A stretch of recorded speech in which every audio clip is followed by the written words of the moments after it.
Hi. So that was a bit. Hi. So this is my latest review of the next level number ones. So I'm late on the boats with Lobo. Finally came in the mail because my comic shop shorted me back accident. They missed my request for it to be added on my pull list. So I got this through a shop by eBay, and also the latest one that came out, Fury of Firestorm. So yeah, give my reviews. Not going to be in depth because I don't want to give away any of the plot elements or anything like that. So Lobo, I adore that cover. This really has the energy of the classic Lobo from the Keith Giffen, Simon Bisley, Alan Grant period. And I've mentioned this before. I don't think it was on Threads and other places where if you're of my generation and you read Lobo when it came out in the 90s, this will feel a bit like coming back home. It's irreverent, it's punk, it's anarchic, it's stupid, and it's bloodthirsty, and that's what Lobo is. I think the problem now, this is going to sound strange, but I think today's generation of comic readers, even people in the 30s who are comic readers, they become too sophisticated with the palette. So I think for somebody who's not of the original Lobo generation, that sounds weird. Hey, I'm from part of the Lobo generation. I think this could be a bit of a shell shock, and they could be thinking, what sort of fuss about? Because they expect like overarching storylines and plots and subplots and blah blah blah, and why make one story just last an issue when you can make it carry on for 10 issues? Whereas this is very much more like the pun pun action bit story, and that's what it is. Lobos, don't look too deep into Lobo. It's like I said, it's like listening to a punk rock song. It's loud, noisy for what 10 minutes of reading it, and you're left with a silly grin on your face. And the artwork by Jorge Corona is great. The dialogue, it's very wordy by Scotty Young, but it doesn't feel wordy. It flows really, really well. And as you notice, I'm reviewing this without giving away any of the story. Read it for yourself. You'll either love it or you hate it. It's definitely going to be a Marmite book. Some people love it for the artwork and hate the story. Some people will hate both the art and the story. And other people, me in particular, like me, will really just enjoy it. I wouldn't say it's fantastic, but it's very pleasing. It's what I want from a Lobo comic. And yeah, it's a solid 8.5 out of 10. And then we have, I'm not opening it up because I'm really annoyed with myself. Don't read your comics in the bathroom. I look like I had a leak. This is really, anyway, Fury of Firestorm number one. So, it looked like I had a leak in my shower. I've just been reading in the bathroom and toilet like you do. And I thought I'd put this safely away.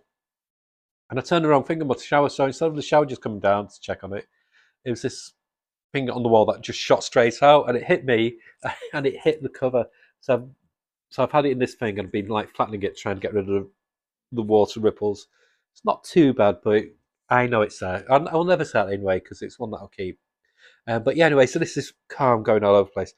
Um, this is by Jeff Lemire and what's it? Francis Delatar, I think it is. Anyway, the artwork's by Delatar. I did the art for the Penguin series by Tom King. Really, really enjoyed this.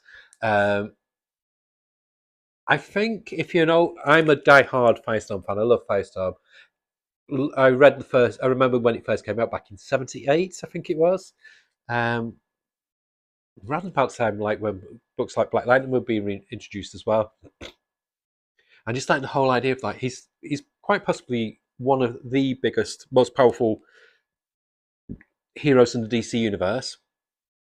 And I love that idea of him being one character but inhabited by two people, they fuse together.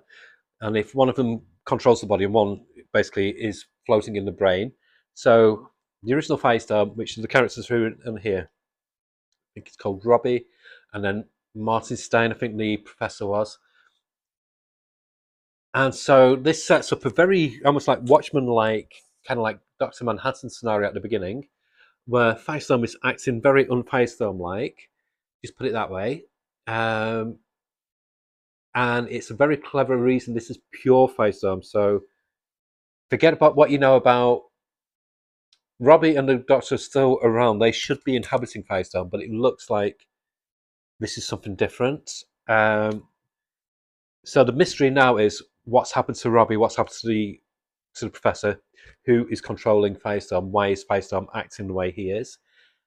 It's brilliant, and it brings back the classic characters like Firehawk.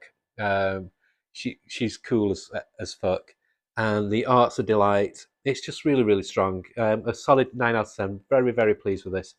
And again, I did it without any spoilers or much plot talk at all, which is what I like to do with these because you need to investigate these for yourself.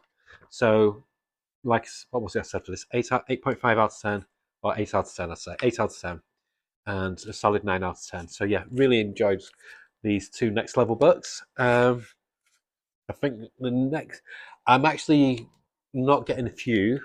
I'm cutting down on what comics I'm getting. So, Zatanna is coming out soon, and the Barbara Gordon one. I was going to get them, then I thought, do I need them? And the reason I said no is because I'll get them in trade if I want to read them.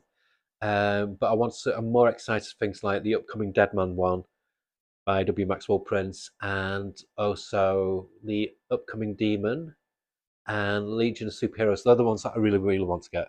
Sounded like a Spice Girls song. So yeah, anyway, that's it. Bye. That was waffly. Bye.